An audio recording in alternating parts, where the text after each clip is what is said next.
नमस्कार आप सभी को, स्वागत है आपका हमारे इस प्लेटफ़ॉर्म पर। यूपी ट्रिपल एससी में हम लोग कंप्यूटर की क्लास कर रहे थे और आज का जो हमारा टॉपिक है, वो है सॉफ्टवेयर। सॉफ्टवेयर को शुरू करेंगे। इसको शुरू करने से पहले मैं आपको 2 जानकारियाँ दे देता हूँ। यूपी ट्रिपल एससी के लिए वीपीओ यानी ग्राम पंचायत अधिकारी की जो आपकी मेंस की परीक्षा होनी है, इसकी मॉक टेस्ट का बैच अगर आपको जॉइन करना है, तो एप्लीकेशन में जाके आप इसको जॉइन कर सकते हो। एप्लीकेशन की लिंक आपको डिस्क्रिप्शन बॉक्स में दी गई है। इसके अलावा अगर आप 65 अंकों के कंप्लीट बैच से जुड़ना चाहते हो जिसमें 45 अंक पंचायतों के और 20 अंक योजनाओं से संबंधित हैं, तो आप इस बैच से भी जुड़ सकते हो। अगर आप केवल और केवल वीपीओ के लिए योजनाएं पढ़ना चाहते हो, तो योजनाओं के लिए भी आप इस बैच से जुड़ सकते हो। केवल योजनाएं अलग से कराई गई हैं, ठीक है? तो ये बैच हैं, आप इन बैच से जुड़ सकते हो। एप्लीकेशन का लिंक आपको डिस्क्रिप्शन बॉक्स में मिल जाएगा। और अगर आपको वीपीओ की क्विज़ अटेम्प्ट करनी हो, तो क्विज़ आपको बिल्कुल मुफ्त में या हम कहें कि इसके लिए आपको कोई चार्ज नहीं देना है, बल्कि आप एप्लीकेशन में जाके क्विज़ ऑप्शन में जाके वहाँ से इनको अटेम्प्ट कर सकते हो, ठीक है? इनको सॉल्व कर सकते हो और ये कंप्लीट वीपीओ के लिए क्विज़ हैं। तो चलिए क्वेश्चन नंबर 1 से शुरू करते हैं। प्रश्न नंबर 1 को देखो, कह रहा है कि इनमें से कौन-सा एक एमएस ऑफिस का वैध एक्सटेंशन नहीं है? अब मुझे पहले ये बताओ ये जो एमएस ऑफिस है, दरअसल ये एक बंडल है। इसमें कौन-कौन से शामिल होते हैं एप्लीकेशंस? जैसे मैं अगर आपसे बात करूँ एमएस ऑफिस, तो एमएस ऑफिस ये एक तरह का पैकेज होता है। इस पैकेज में जो सॉफ्टवेयर होते हैं, वो कई सारे सॉफ्टवेयर हैं। जैसे आपने एमएस एक्सेल का नाम सुना होगा, जैसे आपने सुना होगा एमएस पावर पॉइंट का नाम, ठीक है? आपने एमएस एक्सेस का भी नाम सुना होगा या फिर एमएस आउटलुक या हम कहें आउटलुक और साथ ही साथ आपने एमएस वर्ड का नाम सुना होगा। इसके अलावा एमएस इन्फोपाथ डिज़ाइनर, ठीक है? ये भी एक सॉफ्टवेयर है। इसके अलावा एमएस वन नोट, साथ ही साथ एमएस पब्लिशर। ये सारे के सारे आपने एमएस ऑफिस के अंतर्गत एक पैकेज के रूप में इन सॉफ्टवेयर्स का नाम सुना होगा। आपसे कह रहा है प्रश्न में कि एमएस ऑफिस का एक वैध एक्सटेंशन कौन-सा नहीं है? .docx जब आप इसके पास आते हो, तो ये भी आपको एक्सटेंशन मिलेगा, पीओटी भी एक्सटेंशन है, एक्सएलएसएम ये भी एक एक्सटेंशन है, लेकिन पीपीटीएल ये एक्सटेंशन नहीं है। अब ये किसके-किसके एक्सटेंशन हैं? आओ देखो। ध्यान दो, डॉट जैसे ही आप इसको देखते हो, ये एक्सटेंशन है माइक्रोसॉफ्ट वर्ड डॉक्यूमेंट का, ठीक है? अगर हम ऐसे लिखते हैं .xlsm ये किसका एक्सटेंशन है, क्या बता सकते हो? माइक्रोसॉफ्ट एक्सेल वर्कबुक का, वर्कबुक आफ्टर एक्सेल 2007 का। साथ ही साथ अगर हम ऐसे लिखते हैं .pot ये किसका एक्सटेंशन है? तो ये है एमएस पावर पॉइंट का, MS power point template. MS power point 2007 से पहले, यानी कि हम कह सकते हैं बिफोर एमएस पावर पॉइंट या ऐसे ही लिख लो बिफोर पावर पॉइंट 2007। अच्छा, ये जो पीओटी लिखा है ना, इसमें 2 वर्ज़न और याद रखना, .potm और .potx, ठीक?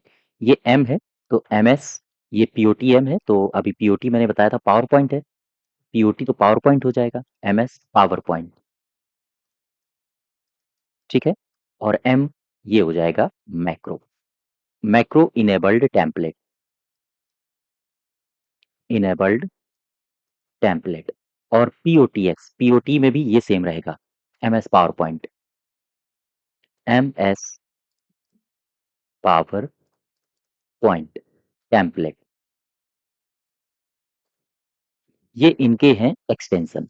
तो आपसे पूछा गया था एमएस ऑफिस में वैध एक्सटेंशन कौन-सा नहीं है? ये नहीं होगा, पीपीटीएल। नेक्स्ट देखो, एक प्री डिजाइन्ड डॉक्यूमेंट है जिसमें कोऑर्डिनेटिंग फॉन्ट, लेआउट और बैकग्राउंड होता है। प्री डिजाइन्ड डॉक्यूमेंट उसे क्या कहते हैं जिसमें कोऑर्डिनेटिंग फॉन्ट, लेआउट, बैकग्राउंड एक तरह से मार्गदर्शन का काम करता है ये। इसे कहा जाता है टेम्पलेट, ठीक है? देखो, अगर आपसे पूछे ये क्या है टेम्पलेट, तो आप कहोगे एक पूर्व डिज़ाइन किया गया संसाधन है।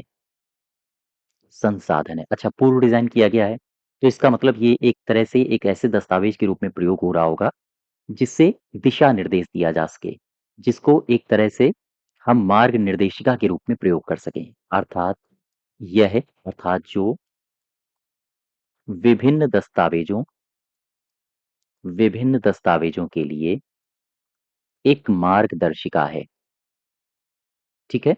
एक मार्गदर्शिका है। वापस आ जाओ अपने प्रश्न में। यही कह रहा है कि प्री डिजाइन्ड पहले से ही डिजाइन्ड एक डॉक्यूमेंट है जिसमें कोऑर्डिनेटिंग फॉन्ट लेआउट बैकग्राउंड होता है। इसे कहा जाता है टेम्पलेट। यदि आप एक ऐसे फॉन्ट का प्रयोग करते हैं जो एक ब्राउज़र द्वारा सहायता प्राप्त नहीं है, तो मूल पाठ किसमें प्रदर्शित होता है? ये होता है डिफ़ॉल्ट फॉन्ट में, ठीक है? नेक्स्ट देखो 4 निम्नलिखित में से कौन-सा एक वर्ड प्रोसेसर नहीं है? कौन है वर्ड प्रोसेसर? एमएस वर्ड तो है, मैं अभी आपको पीछे सारे के सारे लिस्ट लिख चुका हूँ, नोटपैड भी हो, वर्डपैड या वर्डप्रेस, कौन-सा इसमें नहीं है? ये पूछ रहा है। तो ध्यान दो, वर्डप्रेस मैंने नहीं लिखा था, ये गलत हो जाएगा। तरह की प्रिंट यानी कि प्रिंट जब आप करते हो किसी डॉक्यूमेंट को, तो वो कैसा दिखेगा प्रिंट के तौर पर, उससे पहले आप उसे देखने के लिए किस विंडो का इस्तेमाल करते हो? आप करते हो प्रिंट प्रीव्यू का इस्तेमाल, ठीक है? जैसे ही आप प्रिंट कमांड देते हो, प्रिंट होने के बाद वो डॉक्यूमेंट कैसा दिखेगा, इससे पहले आप चेक करते हो। तो कौन-सी कमांड से चेक करते हो? यही है मुद्रण पूर्वावलोकन यानी कि प्रिंट प्रीव्यू। नेक्स्ट देखो एमएस ऑफिस में कौन-सी फंक्शन की प्रिंट प्रीव्यू विंडो प्रदर्शित करती है? क्या बता सकते हो आप? प्रिंट प्रीव्यू को प्रदर्शित करने के लिए हम प्रयोग करते हैं CTRL plus F2। CTRL plus F2। अब यहाँ से ये जो कुंजी लिखी हैं, इनको ज़रा यहाँ पर गौर से देखो। एक आपकी लिखी है CTRL प्लस F2। क्या है ये? ये है प्रिंट प्रीव्यू। फिर एक लिखी थी CTRL plus Alt plus F2। क्या मतलब है इसका? इसका मतलब है फाइल ओपन डायलॉग बॉक्स खुलेगा। डायलॉग बॉक्स के लिए हम इसका इस्तेमाल करते हैं। वहीं Alt प्लस F2 अगर आपने दबा दिया, प्रेस कर दिया, तो फिर सेव फाइल पुनः सेव करने का ऑप्शन आपसे पूछता है, ठीक है? वहीं अगर आपने शिफ्ट प्लस F2 दबा दिया, तो टेक्स्ट को कॉपी करना। इसके लिए हाँ, शिफ्ट प्लस F2 का इस्तेमाल किया जाएगा। वापस आ जाओ, इसका सही उत्तर होगा कंट्रोल F2। 7 नंबर पे कह रहा है कि जब आप यहाँ किसका प्रयोग कर रहे होते हैं, तो आप सदैव माइक्रोसॉफ्ट द्वारा प्रस्तुत किए गए सर्वाधिक अपडेटेड ऐप्स चला रहे होते हैं। यह नियमित सुरक्षा अपडेट्स सुधारों को प्रकट करता है और अति महत्वपूर्ण रूप से नवीनतम विशिष्टताएं और टूल्स जैसे ही उपलब्ध होते हैं, उनका उपागम करवाता है। ये है ऑफिस 365। ऑफिस 365 हम इसका इस्तेमाल करते हैं। नेक्स्ट देखो, निम्नलिखित में से कौन माइक्रोसॉफ्ट वर्ड में कैरेक्टर फॉर्मेटिंग विकल्प नहीं है? कौन सा है जो कैरेक्टर फॉर्मेटिंग विकल्प नहीं है? एमएस ऑफिस वर्ड में जब आप काम करते हो, तो इफेक्ट मिलता है आपको और ये एक कैरेक्टर फॉर्मेटिंग टूल है। कोई भी आपने नाम लिखा, जैसे मैंने लिखा केडी क्लासेस, तो केडी क्लासेस में अंडरलाइन आप लगा सकते हो CTRL प्लस यू से। इंडेटेशन, ये दरअसल आप जब पैराग्राफ को सजाते हो या हम कहें पैराग्राफ की फॉर्मेटिंग करते हो, पैराग्राफ की फॉर्मेटिंग, ठीक है? तो वहां पर इस विकल्प का इस्तेमाल किया जाता है। फॉन्ट स्टाइल, इसमें भी आप कैरेक्टर को फॉर्मेट कर सकते हो। ये पैराग्राफ फॉर्मेटिंग के लिए इसका इस्तेमाल किया जाता है, तो ये गलत यहाँ पर हो जाएगा 8वें का सी पार्ट। नेक्स्ट देखो 10 निम्नलिखित में से कौन सी कमांड है जो टेक्स्ट फॉन्ट को प्रभावित नहीं करती है? अंडरलाइन करती है क्या? हाँ, करती है। इटैलिक भी करती है, बोल्ड भी करती है, बॉर्डर नहीं करती है। जैसे केडी क्लासेस। ठीक है? अब जैसे ही मैंने ये लिखा, आप अंडरलाइन कर सकते हो। आप इटैलिक जैसे ही दबाओगे कंट्रोल आई तो आपसे हल्का-सा तिरछा लिख जाएगा, कुछ इस तरह से, कुछ ऐसे, जैसे भी। और बोल्ड में बोल्ड लिखेगा, जैसे आपने जैसे ही बोल्ड का ऑप्शन चुना, बड़ा हो जाएगा। बड़ा का मतलब इसका साइज़ बड़ा हो जाएगा। साइज़ का मतलब हालाँकि साइज़ वही रहेगा, लेकिन ये बोल्ड हो जाएगा, मोटा हो जाएगा अक्षर। केडी क्लासेस, इस तरह से। बॉर्डर यहाँ सही होगा। नेक्स्ट देखो 10 नंबर, 11 नंबर। 11 नंबर में अच्छा इसके जो शॉर्टकट हैं, वो पता है आपको?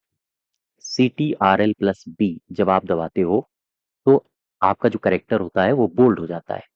CTRL प्लस आई दबाते हो, तो इटैलिक हो जाता है। इटैलिक यानी हल्का सा तिरछा हो जाता है। और जब आप CTRL प्लस यू दबाते हो तो अंडर लाइन हो जाता है। जैसे केडी क्लासेस है, यहाँ पे नीचे लाइन आ जाएगी। ठीक, तो 10 नंबर का सी पार्ट। नेक्स्ट देखो, मनुष्यों या स्वचालित माध्यमों के द्वारा संचार, व्याख्या या प्रसंस्करण के लिए उपयुक्त औपचारिक रूप से तथ्यों, अवधारणाओं या निर्देशों का प्रस्तुतिकरण ये क्या है? मनुष्यों या स्वचालित माध्यमों से संचार, व्याख्या या प्रसंस्करण के लिए उपयुक्त तथ्य, ये कौन है? इसे कहते हैं डेटा। ठीक है? और फिर ये डेटा जब प्रोसेसिंग होने के बाद निकल के आता है तो वो सूचना यानी कि इंफॉर्मेशन हो जाता है। क्वेश्चन नंबर 12, कितनी भी संख्या में वर्णों का मिलान करने के लिए wild card word wild card वर्ण कौन सा होता है? हाइफन होता है, एम्परसैंड होता है, एस्ट्रिक होता है। एस्ट्रिक का मतलब ये सितारा, स्टार। डॉलर होता है, तो ये एस्ट्रिक होता है। वाइल्ड कार्ड वर्ड, हालांकि अगर आप वाइल्ड कार्ड वर्ण की बात करेंगे तो 3 होते हैं। हालांकि सामान्यतया जो वाइल्ड कार्ड वर्ण होते हैं उन्हें एस्ट्रिक से ही दर्शाते हैं। ठीक है, लेकिन सामान्यतया 3 वाइल्ड कार्ड वाइल्ड कार्ड वर्ण होते हैं। कौन कौन से? एक तो एस्ट्रिक होता है जिसे आप तारांकित कहते हो, तारांकित। एक होता है प्रश्नवाचक चिन्ह जिसे आप प्रश्न चिन्ह कहते हो। और एक होता है टिल्ड, इस तरह से ये होता है टिल्ड। ये 3 होते हैं वाइल्ड कार्ड वर्ण। तो यहाँ पर आपका सही उत्तर हो जाएगा एस्ट्रिक। नेक्स्ट देखो, Excel sheet, word processors, web browsers किस प्रकार के उदाहरण हैं? सिस्टम प्रोग्राम है ये, एप्लीकेशन प्रोग्राम है, सॉफ्टवेयर मैनुअल है या फिर प्रोग्रामिंग लैंग्वेज है? ये है एप्लीकेशन प्रोग्राम। दरअसल अगर आपसे पूछा जाए कि ये होता क्या है, तो ये एक ऐसे सॉफ्टवेयर होते हैं जो यूजर के लिए विशिष्ट काम करने के लिए बनाए जाते हैं। उन्हें एप्लीकेशन प्रोग्राम्स कहते हैं, अर्थात ऐसे सॉफ्टवेयर हैं जो यूजर यूजर के लिए विशिष्ट कार्य करते हैं, विशिष्ट कार्य करेंगे। इन्हें कहा जाता है एप्लीकेशन प्रोग्राम। ठीक है, तो बी पार्ट सही हो जाएगा इसका। 14 देखो, word processing, spreadsheet, photo editing, निम्नलिखित में से ये किसके उदाहरण हैं? आपसे केवल और केवल यही पूछा है कि ये किसके उदाहरण हैं। फिर से समझो, word processing, spreadsheet, photo editing, ये किसके उदाहरण हैं? ये हैं एप्लीकेशन सॉफ्टवेयर के उदाहरण। और मैंने अभी आपको बताया था, ये जो एप्लीकेशन प्रोग्राम होते हैं, ये ऐसे सॉफ्टवेयर होते हैं जो यूजर के लिए विशिष्ट काम संपादित करने के लिए बनाए जाते हैं या विशिष्ट काम करते हैं। वर्ड प्रोसेसिंग, स्प्रेडशीट और फोटो एडिटिंग, इनका एक स्पेशल पर्पस होता है। इसी वजह से ये एप्लीकेशन सॉफ्टवेयर के अंतर्गत आएंगे। ठीक है, नेक्स्ट देखो 15, इनमें से कौन सा एप्लीकेशन सॉफ्टवेयर नहीं है? Thumb drive, web browsers, word processing programs, spreadsheet, ये सारे के सारे हैं आपके एप्लीकेशन सॉफ्टवेयर। लेकिन थंब ड्राइव ये क्या है? ये नहीं है। ये दरअसल एक मेमोरी है जिसे सेकेंडरी स्टोरेज डिवाइस के अंतर्गत रखा जाता है। स्टोरेज डिवाइस के अंतर्गत इसे रखा जाता है। ठीक है, नेक्स्ट देखो 16 नंबर, निम्नलिखित में से कौन सा एक ऑनलाइन चैट सॉफ्टवेयर नहीं है? इंटरनेट रिले चैट, इसे कहा जाता है IRC, ये है। गूगल टाक भी है, स्लैक भी है, लेकिन AWS का पूरा नाम होता है, यहाँ पर देखो, AWS। मैं आपसे AWS के बारे में बात कर लूं, तो ये इसका पूरा नाम क्या है? सबसे पहले मुझे ये बताओ। इसका पूरा नाम है अमेज़न वेब सर्विस, ठीक है? अमेज़न वेब सर्विसेज़, ये इसका है पूरा नाम। अच्छा, क्या है ये? यह एक क्लाउड सेवा प्रदाता है। क्लाउड सेवा प्रदाता है। अच्छा, ये क्लाउड सेवा प्रदाता करता क्या है? जो विभिन्न कंप्यूटिंग विभिन्न कंप्यूटिंग सेवाएँ प्रदान करता है, प्रदान करेगा। अच्छा, वापस आओ ज़रा। ये मैं बात कर रहा था आईआरसी की। आईआरसी मतलब इंटरनेट रिले चैट, इसका पूरा नाम है। और वहीं अगर आपसे गूगल टाक की बात कर दें, ये ये भी है एक तरह का ऑनलाइन चैट सॉफ्टवेयर। स्लैक क्या है? स्लैक वास्तव में एक मैसेजिंग प्लेटफ़ॉर्म है। ध्यान रखिएगा, यह एक मैसेजिंग प्लेटफ़ॉर्म है, ठीक है? हाँ, 16 का डी पार्ट। कंप्यूटर सॉफ्टवेयर को मुख्य रूप से किन श्रेणी में विभाजित किया गया है? ध्यान दीजिएगा, कंप्यूटर से सॉफ्टवेयर को सामान्यतः किन श्रेणियों में विभाजित किया गया है और सबसे उपयुक्त विकल्प को बताइए। सिस्टम सॉफ्टवेयर है, उपयोगकर्ता सॉफ्टवेयर है, एप्लीकेशन सॉफ्टवेयर और सिस्टम सॉफ्टवेयर है, या फिर एप्लीकेशन सॉफ्टवेयर और उपयोगकर्ता सॉफ्टवेयर है।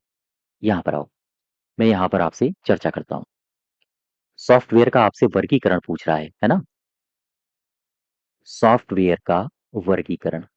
और जब आप सॉफ्टवेयर का वर्गीकरण करते हो तो सामान्यतया इसे दो भागों में वर्गीकृत किया जाता है। एक तो है एप्लीकेशन एप्लीकेशन सॉफ्टवेयर, ठीक, और दूसरा है सिस्टम सॉफ्टवेयर सिस्टम सॉफ्टवेयर। अच्छा, अब मुझे ये बताओ, ये जो एप्लीकेशन सॉफ्टवेयर है, इसे भी दो भागों में कैटेगराइज करते हैं।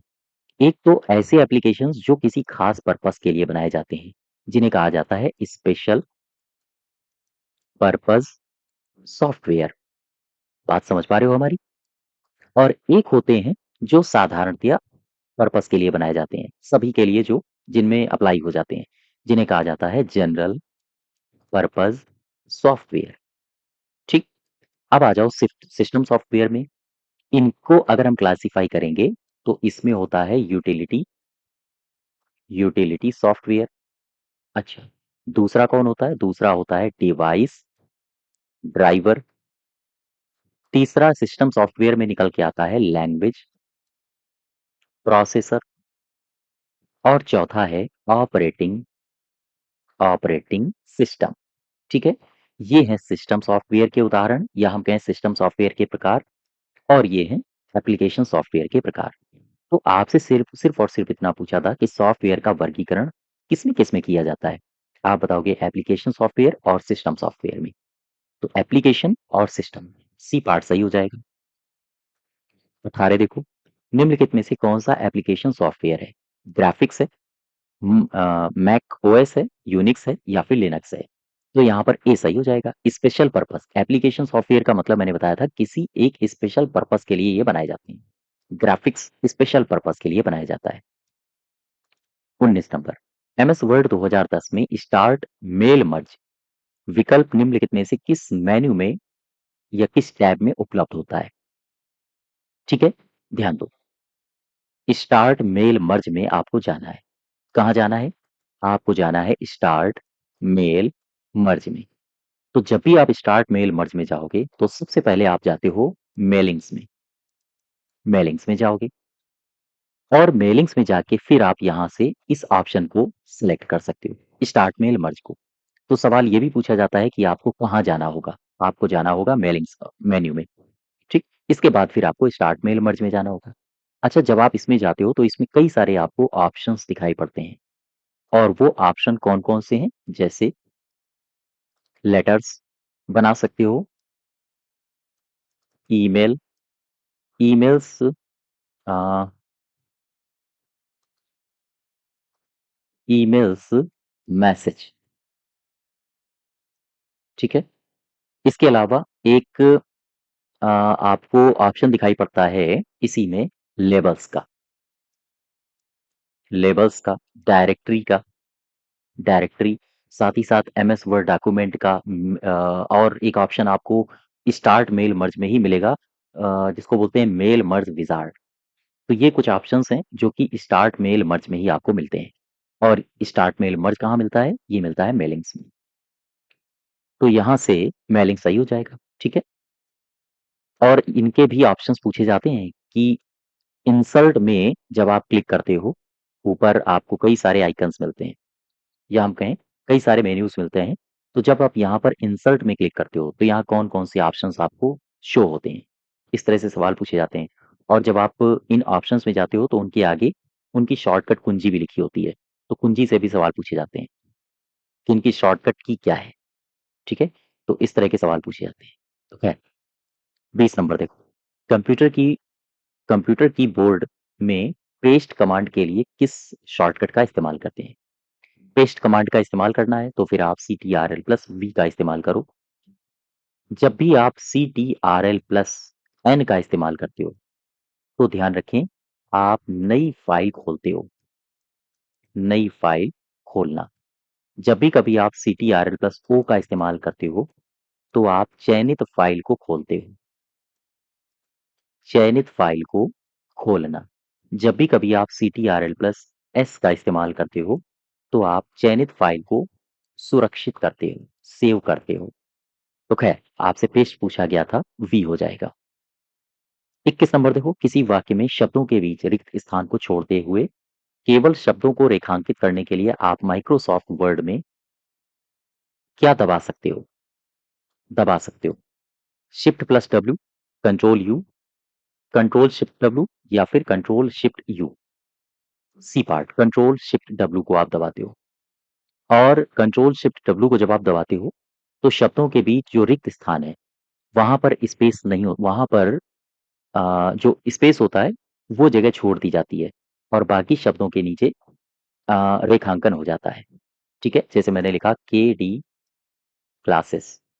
तो आप जब इसको दबाओगे ना, इसको सेलेक्ट करके, तो फिर आपका अंडरलाइन यहाँ पर होगा और यहाँ पर होगा। ऐसा नहीं होगा ये बीच में स्पेस है तो पूरे में हो गया, ठीक। तो खैर, हाँ, ये सी पार्ट इसका सही हो जाएगा। नेक्स्ट देखो 22। माइक्रोसॉफ्ट वर्ड जैसे कुछ अनुप्रयोग यानी एप्लीकेशन में कार्य करते समय Alt F4 दबाने पर क्या परिणाम मिलेगा? Alt F4 जब दबाते हैं तो आप एप्लीकेशन से बाहर आते हो, एग्जिट होते हो, अनुप्रयोग या एप्लीकेशन से बाहर आते हो। अगर आप किसी एप्लीकेशन में काम कर रहे हो, मान लीजिए MS वर्ड में आप काम कर रहे हो, तो वहां पर जो भी आप डॉक्यूमेंट खोले होगे और आपने इसको दबा दिया, तो एक बार पूछता है आपसे, आपके सामने एक डायलॉग बॉक्स खुलता है, पूछता है कि ये जो आप काम कर रहे थे क्या इसे आप सेव करना चाहते हो? अगर नहीं करना चाहते हो तो फिर कोई बात नहीं, वो आपको बाहर कर देगा एप्लीकेशन से। नेक्स्ट देखो 23। एक बड़े आकार का अक्षर, लार्ज कैपिटल लेटर है जिसका प्रयोग MS वर्ड 2010 में पैराग्राफ या फिर सेक्शन की शुरुआत में एक सजावटी तत्व के रूप में किया जाता है। ध्यान दें, एक बड़े आकार का अक्षर है जिसका प्रयोग MS वर्ड 2010 में पैराग्राफ या सेक्शन की शुरुआत में एक सजावटी तत्व के रूप में किया जाता है। अच्छा, इस तरह के टेक्स्ट आपने देखे होंगे। अगर आप इंग्लिश न्यूज़पेपर पढ़ते होंगे तो वहां पर देखे होंगे, या फिर आपने ऐसे देखे होंगे। जैसे मान लीजिए मैं एक टेक्स्ट लिखता हूं यहाँ पे, मैंने लिखा कल शाम प्रधानमंत्री नरेंद्र मोदी ने बनारस की यात्रा की। वह, ध्यान दें, वह आज रात वापस लौटेंगे, ठीक है। दिल्ली के लिए, जैसे मान लीजिए कुछ मैंने टेक्स्ट लिख दिया। अब होगा क्या? होगा ये कि क्वेश्चन में आओ जरा, सजावटी तत्व के रूप में इसका इस्तेमाल किया जाता है। अब मैं इसमें एक काम करूंगा, मैं ड्रॉप कैप का इस्तेमाल करूंगा। Drop cap. तो ये जो कल लिखा है ना, ये कल, यहां पर लिखा रहेगा ला, और का बड़ा सा लिख जाएगा ऐसे, इस तरह से। जैसे आपने कई सारे इंग्लिश के न्यूज़पेपर्स देखे होंगे जिसमें लिखा होता है डॉक्टर एस जयशंकर, तो मैंने यहाँ पर डी बड़ा लिख देते हैं और डॉक्टर एस जयशंकर, इस प्रकार से ऐसे पैराग्राफ शुरू होता है। तो ये जो पहला अक्षर है ये बड़ा होता है, ये सजावटी भी लिखा जाता है। जैसे डी सिंपल लिख दिया, डी को और सजावटी भी लिख सकते हैं, ठीक है। तो सजाते हैं कुल मिला के पैराग्राफ को। उसमें किसका इस्तेमाल होता है? आप करोगे ड्रॉप कैप का इस्तेमाल, ठीक? अब अगर आपको यहाँ तक जाना है, तो फिर आप किसका इस्तेमाल करते हो? कैसे जाते हो यहाँ तक, ड्रॉप कैप तक? ध्यान दें। ये जो ड्रॉप कैप है, सबसे पहले तो मुझे इसमें 2-3 बातें बताओ। इसका प्रयोग इसका प्रयोग डॉक्यूमेंट की सजावट के लिए किया जाता है। सजावट या फिर हम कहें सुंदरता के लिए किया जाता है, ठीक है? अच्छा, अगर आपको ड्रॉप कैप तक जाना है, तो फिर आप कौन से मेन्यू को चुनते हैं? ये भी सवाल पूछे जाते हैं, ध्यान दीजिएगा। अगर आप ड्रॉप कैप तक जाते हैं, यानी कि ड्रॉप कैप को अप्लाई के लिए आप चुनते हैं इंसर्ट को। इंसर्ट मेन्यू को चुना जाता है, ठीक है? हाँ, वापस आ जाओ अपने क्वेश्चन में। इसका सही उत्तर हो जाएगा ड्रॉप कैप। 24 देखो। एमएस वर्ड में कौन सा उपकरण है जो चयनित टेक्स्ट को पूरे प्रारूप शैली फॉर्मेट स्टाइल को कॉपी करता है? कौन है? इसे कहा जाता है फॉर्मेट पेंटर। दरअसल ये जो फॉर्मेट पेंटर होता है, एमएस वर्ड में एक ऐसा टूल होता है ये पेंटर, जिसका हम उपयोग करते हैं और साथ ही साथ टेक्स्ट का जो फॉर्मेट होता है, एक टेक्स्ट का फॉर्मेट को दूसरे टेक्स्ट के फॉर्मेट के साथ अप्लाई करते हैं। इस ऑप्शन का इस्तेमाल करते करके या फिर हम कहें फॉर्मेट पेंटर का इस्तेमाल करके। 25 सेलेक्ट किए गए टेक्स्ट को सेंटर अलाइन करने के लिए शॉर्टकट की क्या है? सेंटर अलाइन करना है। जैसे मान लीजिए कोई आपने टेक्स्ट लिखा, ठीक? यहाँ पर आपने, ये आपका पेज था। इस पेज में आपने कोई टेक्स्ट लिखा। अब इस टेक्स्ट को आप सेंटर अलाइन करना चाहते हो। सेंटर का मतलब ये यहाँ पर आ जाएगा, मध्य में। तो उसके लिए कौन सी शॉर्टकट की का इस्तेमाल किया जाता है? आप राइट अलाइन करना चाहते हो, यहाँ पर आ जाए, यहाँ पर कोई टेक्स्ट आ जाए, तो यहाँ कौन-सा थोड़ा-सा राइट हो जाए, तो कौन-सी अ, शॉर्टकट की का इस्तेमाल करोगे? लेफ्ट अलाइन हो जाए, उसके लिए कौन से शॉर्टकट की का इस्तेमाल करोगे? तो पैराग्राफ का लेफ्ट अलाइन हो, पैराग्राफ का सेंटर अलाइन हो, पैराग्राफ का राइट अलाइन हो, उसके लिए कुछ शॉर्टकट कीज़ दी गई हैं, ध्यान दो। हम बात कर रहे हैं अलाइन की, ठीक? अगर आपसे पूछे कि लेफ्ट अलाइन के लिए आप किसका इस्तेमाल करते हो? CTRL प्लस L का। सेंटर के लिए आप किसका इस्तेमाल करते हो? आप करते हो CTRL प्लस E का। वहीं आप राइट अलाइन के लिए इस्तेमाल करते हो CTRL प्लस R का। अच्छा, एक और होता है ऑप्शन जस्टिफाई, ठीक? इसके अलावा आप अगर CTRL प्लस F का इस्तेमाल करोगे, तो फाइंड रिप्लेस विंडो खुलता है।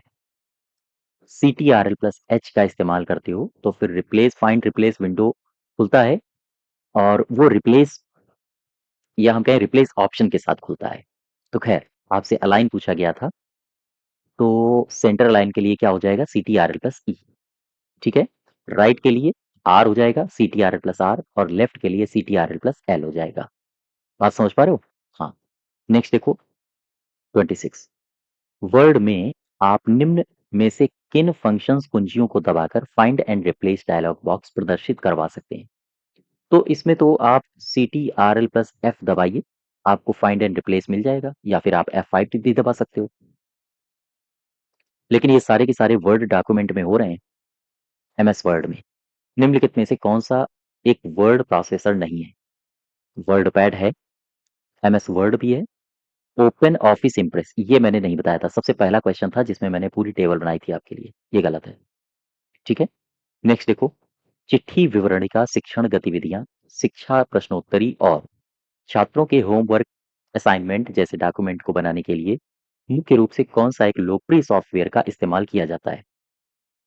पेंट का, एमएस वर्ड का किया जाता है। पेंट का तो आप ड्राइंग में करते हो। एक्सेस भी नहीं है, ये क्या लिखा है? कैलकुलेटर, हाँ ये भी गलत है। एमएस वर्ड का करते हो। बी पार्ट यहाँ पर सही हो जाएगा। 29 नंबर, मोहन अपने जन्मदिन की पार्टी मनाना चाहता है और लोगों को आमंत्रित करना चाहता है, तो निमंत्रण पत्र वो तैयार कर रहा है। तो अगर वो निमंत्रण पत्र तैयार करेगा तो मोहन के लिए कौन से एप्लीकेशन सॉफ्टवेयर सबसे उपयुक्त होगा? ये वर्ड होगा, MS Word, Access, Notepad, Excel ये तो गलत हो जाएंगे। एमएस वर्ड ही होगा, ठीक है? हाँ। नेक्स्ट देखो, मल्टीमीडिया सॉफ्टवेयर सामान्यतया को सम्मिलित नहीं करते हैं। डॉक्यूमेंट, ध्वनि या फिर चित्र या फिर वीडियो सीक्वेंस को। क्वेश्चन नंबर 30 का हो जाएगा, ध्यान दें, मल्टीमीडिया सॉफ्टवेयर सामान्यतया किसे सम्मिलित नहीं करते हैं? वर्ड डॉक्यूमेंट को। ये गलत हो जाएगा। निम्नलिखित में से कौन सा एक वर्ड प्रोसेसर का उदाहरण नहीं है? आईबीएम लोटस सिम्फनी ये वर्ड प्रोसेसर का उदाहरण है। एमएस वर्ड, गूगल डॉक्स या फिर माइक्रोसॉफ्ट एक्सेल, यही नहीं है। माइक्रोसॉफ्ट एक्सेल क्या है पता है? ये एक स्प्रेडशीट प्रोग्राम है। ये एक स्प्रेडशीट प्रोग्राम है, जबकि ये सारे के सारे ये हैं वर्ड प्रोसेसर, और ये वर्ड प्रोसेसर है। ठीक, इसके अलावा एक दो नाम और याद रखो, जैसे वर्ड स्टार को भी याद रखना, ये भी वर्ड प्रोसेसर है। जैसे वर्ड परफेक्ट, इसको भी याद रखो, ये दोनों ही वर्ड प्रोसेसर हैं। तो वर्ड प्रोसेसर की ये सारे के सारे उदाहरण हैं। अच्छा, इसमें अगर हम आपसे कहें गूगल डॉक्स, ये क्या है पता है? गूगल डॉक्स दरअसल ये ऑनलाइन वर्ड प्रोसेसर है, और इसमें आप दस्तावेज बना भी सकते हो, फॉर्मेट भी कर सकते हो, अन्य लोगों के साथ आप काम कर सकते हो गूगल डॉक्स में। तो ये भी एक वर्ड प्रोसेसर है। 32 नंबर देखो, वर्ड डॉक्यूमेंट के संदर्भ में गटर, गटर क्या है? इस शब्द के लिए, गटर शब्द किसके लिए इस्तेमाल किया जाता है? दरअसल इसमें मार्जिन के लिए इस्तेमाल किया जाता है। ये पेज है, पेज में जो मार्जिन होता है, ये उसके लिए इस्तेमाल किया जाता है गटर शब्द। तो रफ काम के लिए तो होता नहीं है। दो भरे हुए प्रश्नों के बीच डाला गया, नहीं, ये भी गलत है। दो पैराग्राफ के बीच रिक्त स्थान, नहीं। मार्जिन, मार्जिन क्यों होता है? दरअसल आप किसी पृष्ठ की बाइंडिंग कर सकें, इसके लिए सिलाई या फिर बाइंडिंग के लिए एक तरफ छोड़ा गया स्थान, यही है गटर। 33 देखो, एमएस वर्ड 2019 डॉक्यूमेंट में एक ईमेल एड्रेस टेक्स्ट स्ट्रिंग स्वचालित रूप से हाइपरलिंक के रूप में दिखती है। इस लिंक को हटाने के लिए हमें निम्नलिखित में से किस विकल्प का चयन करना होगा? एडिट हाइपरलिंक का, इसको मैं थोड़ा सा ऊपर करता हूं, कह रहा है एडिट हाइपरलिंक का, कन्वर्ट टू रेगुलर टेक्स्ट, या फिर रिमूव अंडरलाइन, या फिर रिमूव हाइपरलिंक। हाइपरलिंक को हटाना है, यही तो कह रहा है। हाइपरलिंक के रूप में दिखाई देती है, फिर इस लिंक को हटाना है तो रिमूव हाइपरलिंक कर दो, हट जाएगा। 35 का डी पार्ट। ठीक, नेक्स्ट देखो, एमएस वर्ड में आप हाइपरलिंक बना और चलाकर अक्सर उपयोग किए जाने वाले कार्यों को स्वचालित कर सकते हो। दरअसल एमएस वर्ड में आप मैक्रो बना सकते हो। मैक्रो बना और चला के अक्सर उपयोग किए जाने वाले कार्यों को स्वचालित कर सकते हो, मैक्रो। दरअसल ये जो मैक्रो कमांड होती है ना, मैक्रो कमांड हो या इंस्ट्रक्शन हो, ये मैक्रो कमांड या फिर इंस्ट्रक्शन की एक श्रृंखला होती है। कमांड या फिर इंस्ट्रक्शन की एक श्रृंखला होती है, और ये जो श्रृंखला होती है, इसे ऑटोमेटिकली पूरा करने के लिए समूहित करते हैं, जो भी इसका टास्क होगा। तो खैर, एमएस वर्ड में आप मैक्रो बना और चलाकर अक्सर उपयोग किए जाने वाले कार्यों को स्वचालित कर सकते हैं। इसका सही उत्तर होगा मैक्रो। निम्नलिखित में से कौन माइक्रोसॉफ्ट वर्ड में व्यक्तियों के समूह के लिए पत्र और ईमेल या लेबल और लिफाफे बनाने और प्रिंट करने की सुविधा प्रदान करता है? मेल मर्ज है। एक मिनट, सवाल फिर से पढ़ो। कौन है जो माइक्रोसॉफ्ट वर्ड में व्यक्तियों के समूह के लिए पत्र या फिर ईमेल या लेबल और लिफाफे बनाने और प्रिंट करने की सुविधा देता है? मेल मर्ज, यही सही हो, मेल मर्ज। ईमेल आ गया ना, पत्र, ईमेल, लेबल, लिफाफे, इनको प्रिंट और इनको लिफाफे को बनाने की सुविधा देता है, ये मेल मर्ज होगा। 36, रन कमांड डायलॉग बॉक्स में, रन कमांड डायलॉग बॉक्स में कमांड माइक्रोसॉफ्ट वर्ड अनुप्रयोग या जिसे क्रमादेश जिसे कहा जाता है एप्लीकेशन प्रोग्राम, ये आरंभ कर देगा। ध्यान दें, रन कमांड होती है, आप सबको पता होगा। उसके डायलॉग बॉक्स में आप क्या लिखते हो, कौन सी कमांड लिखते हो जिसका इस्तेमाल करके माइक्रोसॉफ्ट एप्लीकेशन प्रोग्राम आरंभ होता है? आप लिखते हो विन वर्ड, ध्यान रखिएगा, विन वर्ड। और ये सवाल कई बार रिपीट भी हो चुका है बैंक्स में। 37, सीएडी, सीएडी का मतलब होता है कंप्यूटर एडेड डिजाइन, ए पार्ट सही हो जाएगा। एप्लीकेशन गलत है, एल्गोरिदम गलत है, और ये नातीज तो गलत है ही। 38, निम्नलिखित में से किस क्षेत्र में स्प्रेडशीट सॉफ्टवेयर अधिक उपयोगी होता है? स्प्रेडशीट सॉफ्टवेयर अधिक उपयोगी होता है, ये स्प्रेडशीट तो मनोविज्ञान में इसका क्या काम है? प्रकाशन में भी नहीं है, सांख्यिकी ही सही होगा। निम्नलिखित में से किस क्षेत्र में स्प्रेडशीट सॉफ्टवेयर अधिक उपयोगी होता है? हाँ, यही सही है। हालाँकि जो सांख्यिकी संबंधी काम होते हैं, होता यहाँ भी है लेकिन सांख्यिकी में इसका ज़्यादा इस्तेमाल होता है। 39 निम्नलिखित में से कौन-सा एक विशेष प्रयोजन एप्लीकेशन सॉफ्टवेयर है? ये मैं आपको पहले में बता चुका हूँ। विंडोज़ है, पैरोल प्रणाली है, यही सही होगा। दरअसल ये जो पैरोल प्रणाली होती है, इसमें कोई भी कर्मचारी है, कर्मचारी के वेतन और वो कितने क्या टैक्स दे रहा है, इसको भरने के लिए ज़रूरी होता है।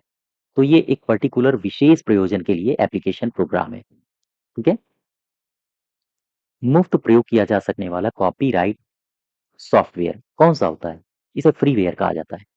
फ्रीवेयर ये कॉपीराइट सॉफ्टवेयर हाँ, जो मुफ्त प्रयोग किया जाता है that is known as freeware, ठीक है? तो ये क्वेश्चन नंबर 40 40 क्वेश्चंस तक हैं सॉफ्टवेयर से संबंधित। इसी के आगे हम लोग नेक्स्ट डे कंटिन्यू करेंगे। धन्यवाद।